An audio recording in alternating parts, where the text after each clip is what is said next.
Yeah, I mean, I did a podcast, I remember probably 6 months ago, and it was a younger kid, and at the end he said, hey man, if you ran into your younger self, he goes, no, heck no, tell him me. What advice out of all you've learned, over $1 billion, failure, mistakes, all the success books, he said, what could you tell me? It was just one thing, which is a hard thing, and I didn't think about it in advance. Of course, yeah. And I said, he said, what would it be? I said, learn to observe your thoughts quicker.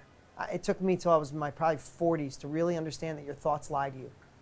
And your thoughts will steer you down the road. Like, when your thoughts, have you ever, you're listening, have you ever, like, thought a girlfriend did something wrong, and all of a sudden you're all fired up, like, how could she do this? Or a boyfriend, you're emotionally respond, then you get there and you find it was all BS. It didn't even happen. Right, or like, I can't believe my buddies went to the movie and they didn't invite me, and you realize they left you a voice memo. Like, things can happen to fire us up that are just our perception of a situation. Or insecurities that are bubbling up, or whatever it is. I mean, think about, when I say that, is like, think of thoughts, right?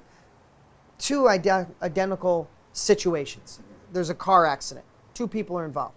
One circumstance, someone gets out and screams their head off. How can you do this? I'm going to be late. My insurance is going to go up. What are you, stupid? How can you do this? Fuck you. Like, don't you see it? Yeah, don't you see, like, are you blind? Right? Yeah. That's one. Same circumstance. Right. Someone else does it and gets out and says, they say, I'm sorry. Oh, no big deal. It's cars. Yeah. It's metal. We have insurance. Nobody's hurt. Who cares? Hey, can I buy you a coffee? You look a little shaken up. Yeah. Right? So when someone says no, when somebody says get real, or this is what actually happened, nothing is what actually happened. What happened is the perception of a situation. Now, I know you probably heard that a million times, but maybe this is the first time you actually think about it. Your situation right now is being held back or being fueled simply by what you think you have, right? And when you change that story, you change your life. Like, and one of the ways that I think is really important is if you feel like you can't start your own company because you don't have money and you're not smart enough, then go Google John Paul DiGiorio and look at his story. That's who started Vidal We actually had him on the show. What's that? We actually interviewed him on the show. I love John Paul. Yeah, right? amazing. Go Google Richard Branson, Tony Robbins, me, everybody I know, everybody I was with this weekend.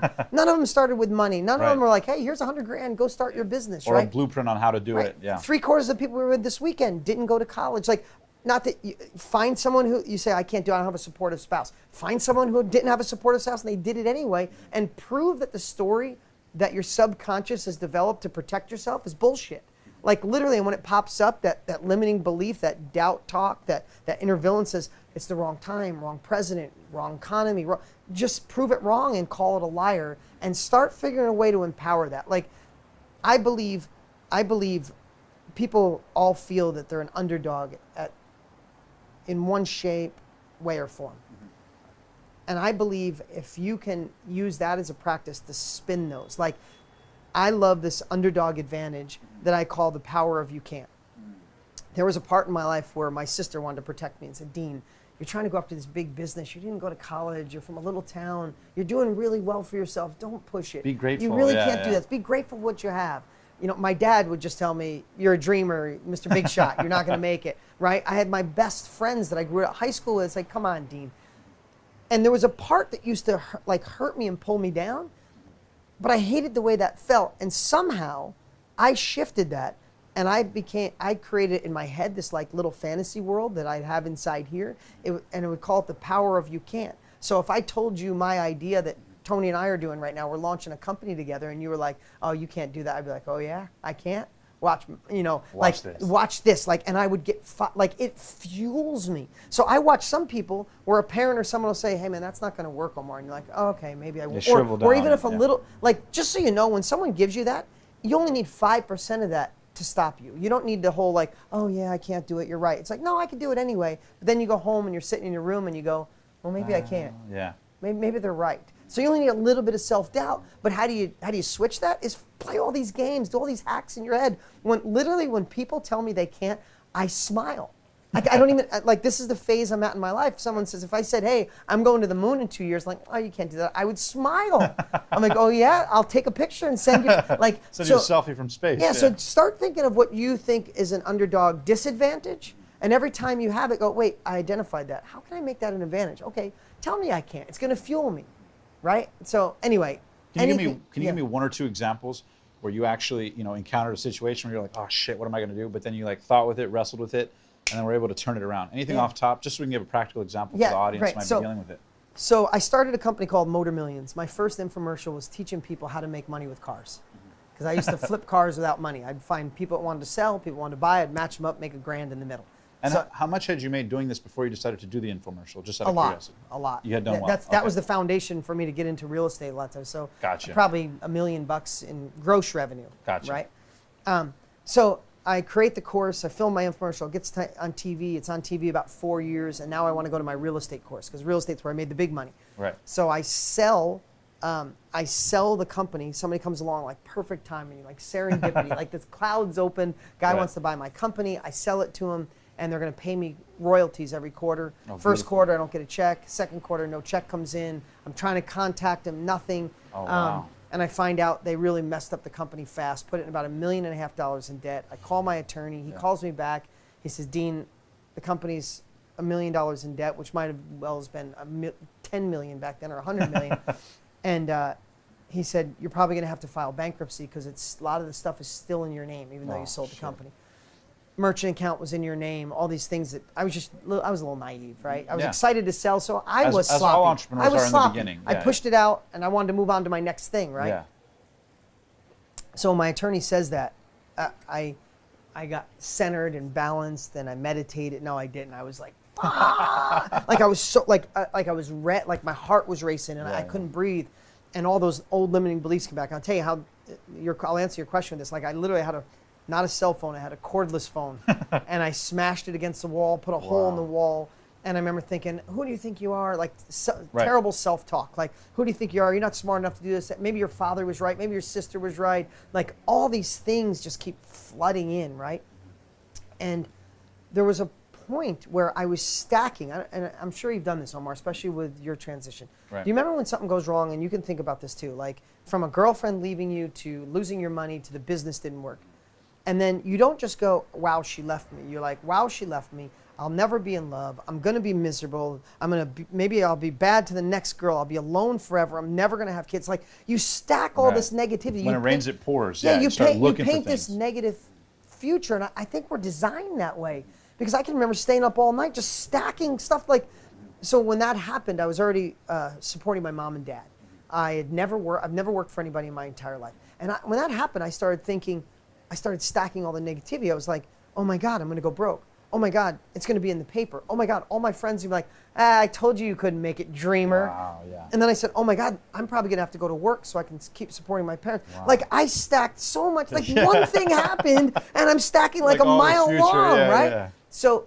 What's true, most of us deal with some variation of this. So what I've learned through the years, and I didn't know I did it then, but I call it this like success loop now. I'll just go through it quick because you said how put it in real process. Like this was a pivotal moment in my life. Like I didn't have $1.5 million, and I invested all the money I had into my next business, and that business was eating money, and now this money was going away, and I owed money, and my attorney said I had to file bankruptcy. Stacked all the negativity, didn't sleep, sick to my stomach.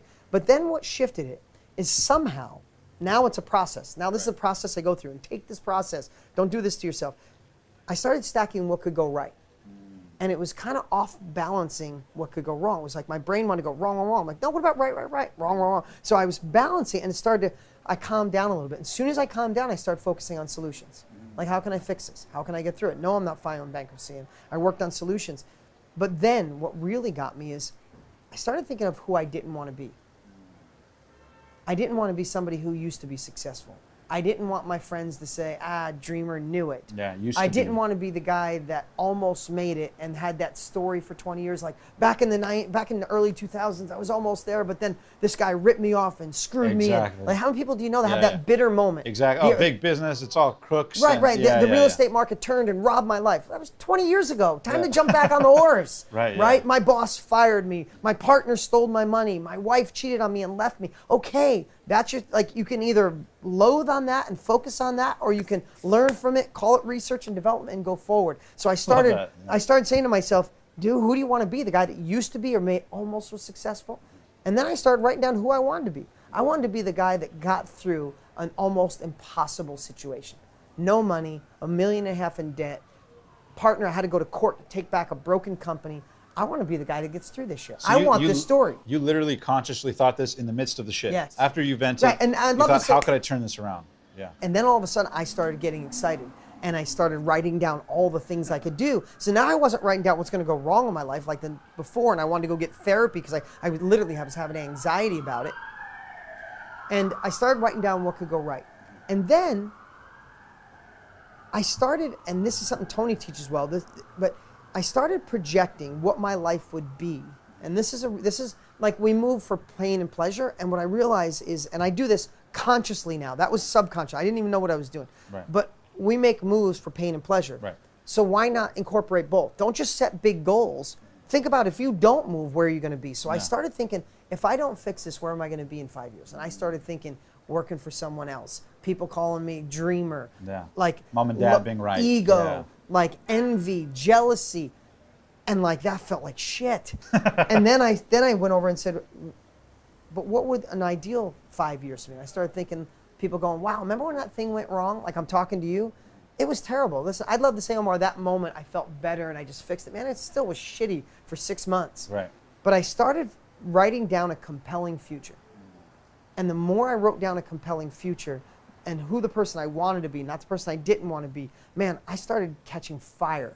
And I'm like, nothing is going to stop me, right? So I started taking what seemed like a disadvantage, and I think most people let it linger as a disadvantage, and I found a way to mentally shift it. Now, I'd love to say I had it overnight, it was easy, none of that was, but was it worth it? Absolutely. Right. And then as soon as I got my head clear, I realized what helped me before was gaining new capabilities. So I started searching out people that almost went bankrupt, people that were taken advantage of, people that turned around companies. How do I get my new company thriving? And I started searching. That's why I obsess on masterminds and groups and trainings. Self-education changed my life. So I started finding people who already done it. I'd ask every older person with money I could find, hey, listen, I'm going through this. I really don't understand. And I got the best advice. I joined a mastermind group at the time. Wow. And I turned that around. I launched Think a Little Different, which was my real estate course. And literally that Think a Little Different course just soared. I paid off all the debt from the company I sold. And I want to say the rest is history, but then I had really great momentum. Incredible. So basically what you're saying is you turn that rough situation of, oh shit, what do I do, into an opportunity to like master your own mind, master your own emotions, take control of the narrative, and also use it to dig deep to like, okay, how do I avoid this happening again? Yeah. Now you're learning about bankruptcy. Now you're learning, things that I'm sure you implemented in your later business, right? Things Absolutely. that you might have gotten comfortable. Say the company was paying your residuals, you might have got comfortable and we wouldn't be here today.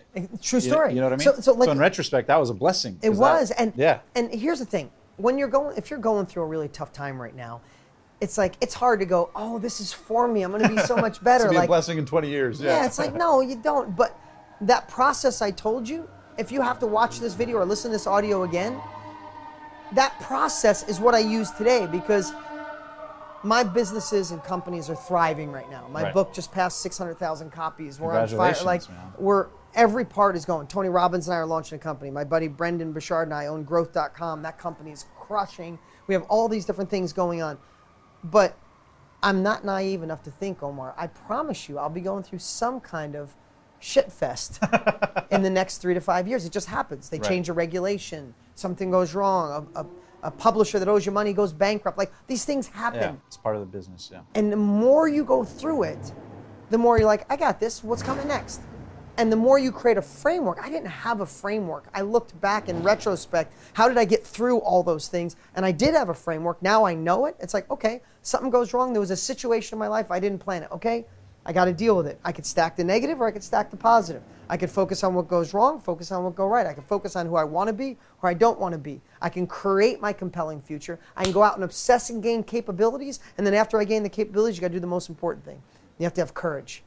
You have to jump out of the plane and grow wings on the way down. And that's the hardest thing because you know this, your situation, I don't know, how much you share of it. I'm grateful that you shared with me. But once you learn new capabilities, you had to trust Jim Rohn or Tony Robbins or Wayne Dyer. You got to trust what they say is, holy shit, this is going to make me a better man. This is going to get me through this. And that's hard for some people. So after you go through that and you gain new capabilities at a mastermind, a book, a mentor, a trainer, a consultant, you have to take that and go, okay, this woman was qualified enough to give me that.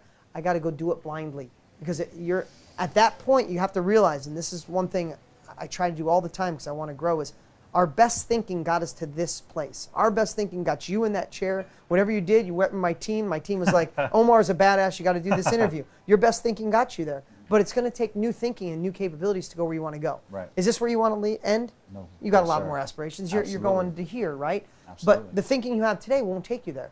It only got you here, which is not bad. But we always want to upgrade that thinking, upgrade our capabilities. That's why I'm obsessed with learning from other people. That's why I just got back from masterminding. Like, we literally sat down, all the people I told you, and more. I can't think of all of them right now. My buddy Craig Clemens, who has a massively successful company. We all sit around and we share the biggest breakthrough that we've had in the last 90 days.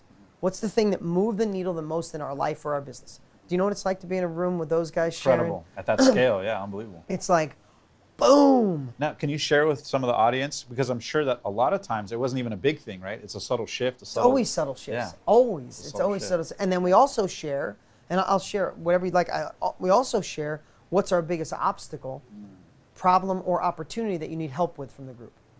So it's like amazing one little piece, right? Yeah. And so anyway, getting back to that loop of going through it, and then we'll go in any direction you want, is once you gain new capabilities, you have to trust that it's going to work, and you got to put the gas down.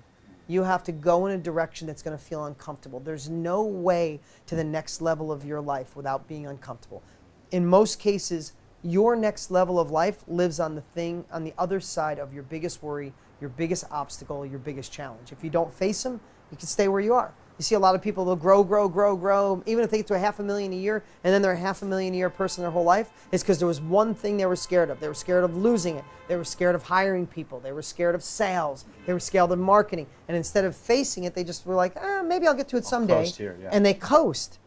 And if you believe any of the personal growth we've both geeked out on for years, if you're not climbing, you're sliding. That's right. So people think you're hovering. You're not hovering. People are blowing by you. Yeah, you're growing So, or you're dying. Yep, yeah. Absolutely. If you guys enjoyed that video, be sure to hit that subscribe button right now, because every week we bring you the very best in personal development content, interviews, and insight to help inspire you to take your life and your dreams and make them a reality. And also, if you want to know how to book dream guests the same way I have, you can check the link below for my top 3 secrets. So if you have a podcast or a show or whatever it is and you want to collaborate with them, if you click that link below, I'll give you those top 3 secrets to help you get in touch with anybody. And also, don't forget that The Passionate Few is available on media platforms as well. So you can subscribe to the podcast. And until next time, thank you for being one of the Passionate Few.